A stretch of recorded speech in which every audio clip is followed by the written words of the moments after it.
The topic that we are taking up now is the Bhagavad Gita. You all know where the Bhagavad Gita comes, in which text it comes. It comes in the Mahabharata. Now what does Mahabharata mean? Simply a name was not given to it. When Vyasa Bhagavan wanted to write something, he had finished writing the, he coded and structured the knowledge that was available those days, and therefore we have the 4 Vedas. Then the Puranas came, but still he wanted to contribute something very, very vast, wherein that text will cover everything. Nothing is there which is not there in that text. That is what he wanted to contribute. Now for that he asked Lord Brahma. He said, there is so much of knowledge in me. See, again another lesson. When we have knowledge, we should share it with everybody. So therefore he goes to Brahma and says, I have so much of knowledge, but the thing is I want somebody who can write for me. So I will keep on narrating. I need somebody to write at that pace. Whom can I ask for? I don't have anybody. So then Brahma tells him, go to Ganesha. And that's how Ganesha became the writer, the script writer of Mahabharata. That condition also was there. So continuously you must go on narrating. If there is a break, I'll go away, is what Ganesha said. Vyasa Bhagavan said, okay. But he put another condition. Whatever I narrate or chant in the form of, it was all in poetry form, meter form. You have to understand and then write it. So with that condition they started. And then the title that was given to it was Mahabharata. What does Mahabharata mean? The moment we say Mahabharata, we think of a textbook. We think of a book wherein the Pandavas and the Kauravas story is there. So Bharata, what it means? Ba means light. See, Surya Bhagavan, Bhaskara, Bhanu. So Ba stands for light. Rata means rati, to revel in, to enjoy. So Bharata means one who enjoys knowledge, or it is full of knowledge. That knowledge which if it goes into us, we will be able to, in our life, we will be able to succeed, fulfillment will come, we will be able to enjoy. Why? I have lot of knowledge. Mahabharata it is, not just ordinary Bharat, which means that text is an ocean of knowledge. So if we go through it, not just like a story book of Pandavas and Kauravas, there is lots and lots to learn from there, lots of lessons. And here I am picking up now the Bhagavad Gita. They say there are Pancharatnas in the Mahabharata. There are different versions. So many Ratnas are there. So they have categorized 5. So one says the Pancharatna means 5 gems that are there. Very, very important in the Mahabharata. What are there? What are they? Bhagavad Gita, Vishnu Sahasranama, Bhishma Stavaraja, means the Stuti by Bhishma, Anusmriti. I won't go into the details of all. Gajendra Moksha. Some people have classified another 5, where Vidura Niti and all comes over there. But the common thing is Bhagavad Gita and Vishnu Sahasranama are in every group of these Pancharatnas. So that's the important that Bhagavad Gita is given over there. So the story, I am not going to the story of it, just a introduction. Pandavas are there, Kauravas are there. What do they represent for us? Pandavas are less in number, Kauravas are more in number. So they represent basically the good qualities and the bad qualities in us, the positive and the negative. Positive is always less, good qualities are always less in us. The bad qualities are always more in us. And they are cousins. Why? Both of them are there in us. Our own mind only throws up good qualities also. Our own mind only throws up the bad qualities also. So therefore they are brothers inside us, siblings inside us. Now what happened in the story, every time, all the incidents that happen, it's always the Kauravas that were giving trouble to the Pandavas. Pandavas never gave trouble to the Kauravas. Good never ever gives problems to us. It's only the bad that gives problems to us. When the bad gives problems and trouble, then the good has to defend itself. So therefore in the story we see throughout the stories, Even when they were young also, we find that always the Kauravas gave trouble to the Pandavas. Finally, we know what happened. They were greedy. They wanted everything for themselves. There are so many lessons. Every incident, there is a lesson. So therefore, finally what happened? It came to the war. Even before that, they told Krishna, please somehow make peace. Final attempt. Before the good gets into defensive mode and then destroys the bad, one more chance given to the bad to get back to normal, to learn a lesson over there. We also must give a chance to ourselves. We must give a chance to everybody else also in the house, because we are a family. Together we are. We should not say it's a hopeless case. So Krishna goes and then tries to make peace. They try to catch him. So then there's no use of peace at all. And then now both know that Krishna's support is needed. It's so beautiful. Pandavas also know, Kauravas also know that they need Krishna's support. Both of them go. But see, the bad will never ask for the right thing. It's that beautiful story over there. Duryodhana has gone to Krishna to ask for support. Arjuna also has gone to ask for support. He says, I can't be there in two places. I will be there on one side, but I will not fight. My entire army is there. It will fight. What do you want? Duryodhana could have easily asked, or Arjuna first asked. He could have easily asked for the army which is going to fight such a powerful army. He says, no, I only want you. And actually, when Arjuna is asked to, given the first choice, Duryodhana will be praying inside. I hope he will not ask for the army. I hope, because he wants the army.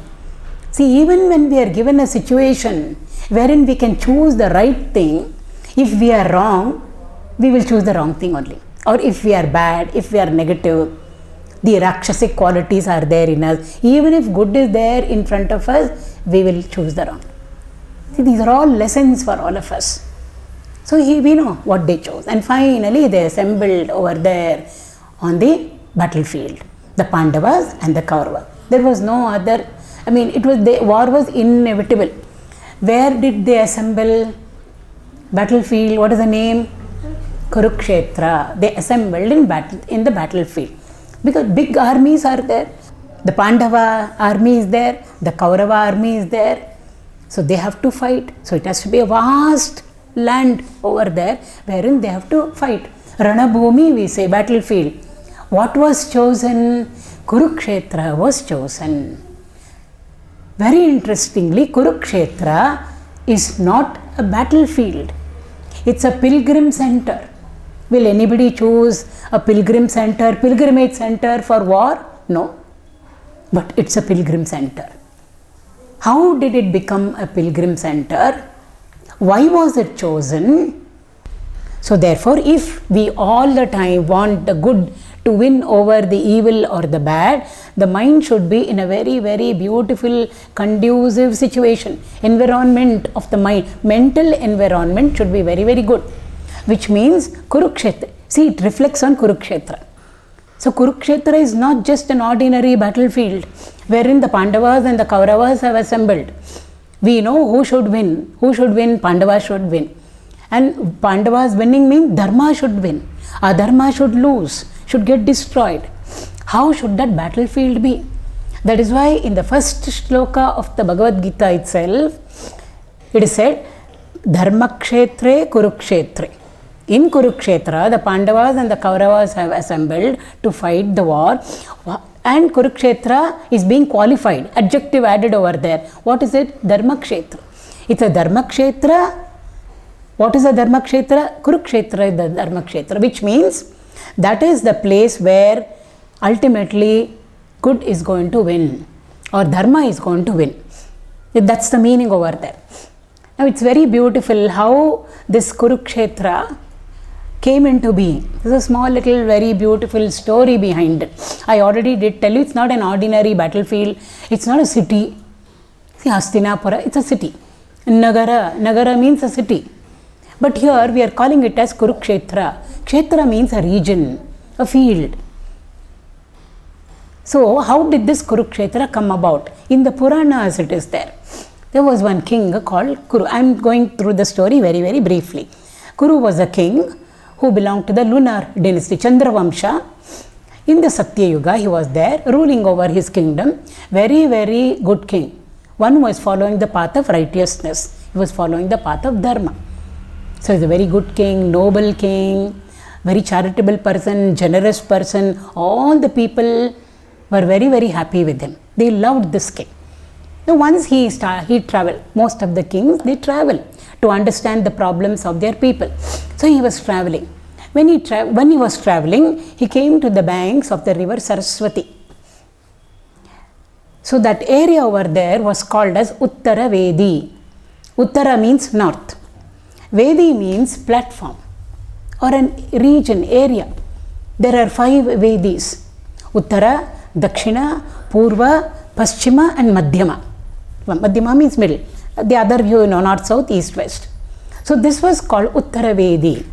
Why is it called as a Vedi or a platform? Platform is somewhere, a place or a region where we are conducting maybe satsang or yajnas, yaga. Those days, the king, the rishis, the sages, they all used to get together and conduct and perform yajnas. So they would never conduct it anywhere they like. They used to go to these very important places. They're all well known. I won't go into the details of them. So Prayag is one of them, Puri is one of them, Pushkar is one of them. See, like that. Gaya is one of them. So this was called as Uttara, north. So in the north, this place on the banks of the Saraswati was normally used for conducting yajnas. He saw the place, he liked it very much. He said, I must make this a seat of Dharma, Dharma Sthana. The king said, somehow or the other, I should make this. They say this city must become a smart city. What to do? Something has to be done. So he said, I will make this a seat of Dharma. I will sow the seeds of good qualities, virtues, seeds of virtue. Now you don't get seeds of virtue. It's a way of saying. The teacher put the seed of knowledge into the student. There is no seed that they put inside. It's just a way of saying. So he said, I am going to sow the seeds of virtue. How many seeds? 8, he said. And he said this Bhumi, land, will be called as Ashtanga Bhumi because 8. So he started tilling, plowing the land with a golden plow, pair of bullocks. He started tilling the land. And what are the 8 seeds that he wanted to, sow in this sacred land? There are different versions. I've just picked up 8 of them. Satya means truth. Dana, charity. Brahmacharya, self-control. Tapas, austerity and discipline. Kshama, forgiveness. Shuchi, cleanliness. See, cleanliness has got so much of importance everywhere. Yoga is the ability to give up the lower and reach out to something higher in us. Yoga. And Daya, compassion. Different versions are there. So these 8. He started every day, he would till a portion of the land. Lord Indra was watching all this. He came. He was very curious. Where will he get the seeds of good qualities from? It means when somebody comes to this place or visits this sacred Uttara Vedi, chances are that some good influence will happen to them. Why? The positive energy of the place is like that. Or if there are people residing over there, they'll slowly inculcate in themselves these good qualities. That's the meaning. So Indra came and asked him, how are you going to sow the seed? Where are you going to get them from? All that I do not know. I am only depending on God's grace. See, ultimately God's grace. So Indra went away. Lord Vishnu was watching him. He also came. Asked the same question. He said, no, anything. But I want to sow the seeds of virtue, the seeds of good qualities in this place. For that I am prepared to give up even my life, he said. Which means he wanted people to become good. That's the meaning over there. So Lord Vishnu wanted to test him. Lot of tests he had to go through, difficult, problematic, but still the king did not give up. At the end, Lord was very, very pleased with him. He came to him, gave him darshan, and he said, I am very, very pleased with you. Whatever boon, wherever you want, you can ask. He never asked anything for himself. He said, Lord, this place, I want it to be known by the name of Dharma Kshetra. Anybody who comes over here, stays or even visits this place, it's going to become a pilgrim center afterwards. Good should happen to them. They should get the benefit of having done a yajna. They should get mukti. They should get moksha. This is all I want from you. Bhagavan said, and you and Lord Shankara, Bhagavan Shiva must come and reside over here. The Lord said, okay. He said, not only it will be called as Dharma Kshetra, it will be called by your own name. What was the king's name? Kuru. So therefore, it will be called as Kurukshetra. And he said, all the devatas, the celestial beings will protect this area, this kshetra. Gods means good qualities will come and reside over there, in the people who stay over there. And Brahma will come and bring the waters from all the sarovaras, lakes, rivers, ocean. And then we will create a Kurukshetra Tirtha over here. And all those waters will be poured over here. So that if anybody comes and takes a dip over there, performs snan over there, they will get the benefit of having taken a dip in all those sarovaras, rivers and the ocean. Is what Bhagavan said. And on Surya Grahana day, on the day of the solar eclipse, whoever comes and does snan over here, takes a dip in Kurukshetra Tirtha and does yajna, does dana, sure for them mukti moksha, is what Bhagavan said. So anybody over there, and also he said, anybody who dies in this sacred place on the banks of the river Saraswati, sure moksha for them. So that's how this place, and also Lord Parashurama, Bhagavan's Vishnu's avatar, he did tapas over there in the same Uttaravedi, and he created 5 lakes over there. That's why this Uttaravedi was also called as Samanta Panchaka earlier, before it became known as Kurukshetra. So much of importance it has got. It was called as Samanta Panchaka. So therefore, this is the history behind Kurukshetra. So in the Bhagavad Purana it comes, Krishna, Dwarakadish, he and all the Yadavas, on the eve of Surya Grahana day, they all assemble in Kurukshetra. Similarly, from Hastinapur, all the Kauravas come, Pandavas come. From Vrindavan, all Nanda, Yashoda, all the Gopas, Gopis, they all come. They all stay there. Krishna stays there for 1 or 2 months, I think 2 months or plus. And they all stay there, conduct yajnas, perform dana, charity they give away. Why? Lots of punya a person will acquire or an individual will acquire if they do all this over there. It is at this place that Krishna met the gopis and the gopas. He had promised them. When he came from Vrindavan, when he went back to Mathura, he had promised them, sometime I will sure meet you. Where did he meet? He met them all over here. He meets Nanda, he meets Yashoda. The gopis ask him questions. He answers over there. It's all there narrated in the Bhagavad. So this is the very beautiful history behind Kurukshetra. And no wonder this place was decided as the battlefield for the Pandavas and the Kauravas to fight. So all those who die, because on the Kaurava side also great people were there, no? Bhishma, Dronacharya, many were there, good people. All of them are going to die. Even on the Pandava side also, many people are going to die.